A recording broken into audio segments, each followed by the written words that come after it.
You chose to watch it. Nobody made you. You sat down, you pressed play, and for the next hour and a half, you let something into your mind that you knew was going to make you feel terrible. That's not a metaphor. That's what happened. The racing pulse, the shallow breathing, the cold feeling that moves through your chest like something hollow is expanding inside it. You chose all of that. And then, when it was over, you felt fine. Maybe even good. That's the part nobody talks about. Not the fear itself, but the fact that you went looking for it.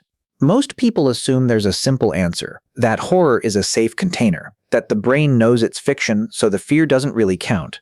But when researchers measure what happens to your body during a horror film, the data doesn't support that explanation. Your cortisol rises, your heart rate climbs, your skin conductance, which measures the electrical activity of your sweat glands, responds as though something real is happening. The body doesn't distinguish between a threat on screen and a threat in the room with the same clean certainty we'd like to believe. Some part of you is genuinely afraid, and some other part of you bought a ticket anyway. There's a concept researchers have called benign masochism. The idea is that humans, almost uniquely among animals, can enjoy sensations their nervous system labels as negative. Physical pain from spicy food, the vertigo of a roller coaster, the grief inside a sad song. Psychologist Paul Rosen, who has actually studied this phenomenon, described it as the mind overriding a signal the body is sending. Your body says danger. Your mind says no, this is okay.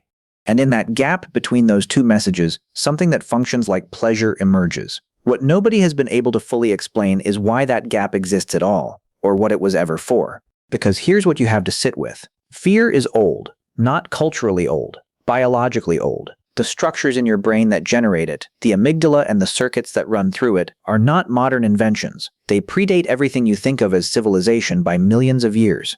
That machinery was built for one purpose, not enjoyment, not catharsis, survival. It was built to keep something alive long enough to pass its genes forward. And it worked. Every one of your ancestors, every single one, lived long enough to reproduce because that system was functioning. Fear saved them. Fear was the whole point. And now you watch a man in a mask walk slowly across a dark parking lot and you feel it fire. That's not metaphorical either. The same ancient system, the same biological alarm, triggered by something your rational mind knows is assembled from camera angles and editing and the deliberate manipulation of sound frequencies designed to make humans feel unsafe. Research on horror film sound has confirmed that filmmakers often use infrasound, low-frequency noise below the threshold of conscious hearing, to generate unease in audiences. You feel dread and you don't know why you feel it, because the cause is operating below your awareness, below the level where you could choose to ignore it. Your body responds before you can consent to not responding. So why do you go back? Not just once, again and again. There are people who have watched hundreds of horror films, who seek out the most extreme versions they can find, who feel disappointed when something fails to disturb them. What is that seeking? What is actually being looked for? Some researchers have pointed to what they call excitation transfer. The physiological arousal that fear generates doesn't disappear the moment the threat resolves. It lingers in the body, and when relief arrives, that remaining arousal gets absorbed into the relief and amplifies it. The safety at the end of a horror film feels better because the fear came first. You feel the contrast. You feel the border between the two states in a way you can't feel it without having crossed it. But that explanation accounts for the relief, not the desire to create the fear in the first place. It tells you what you get out of surviving. It doesn't tell you why you kept walking toward the thing that threatened you. There's another possibility, one that nobody finds entirely comfortable. Studies have found that people who score higher in a trait called sensation seeking, which measures the desire for novel, intense, and complex experiences, tend to enjoy horror more than those who score lower. That trait has a genetic component. It's not purely learned. And it correlates with other patterns, with risk-taking, with novelty preference, with a lower baseline response to stimulation that makes ordinary life feel flat. If that's true, then for some people, horror isn't a detour from normal feeling. It's a correction. The film isn't adding something strange to their experience. It's restoring a level of intensity their nervous system requires and isn't getting anywhere else. That should bother you.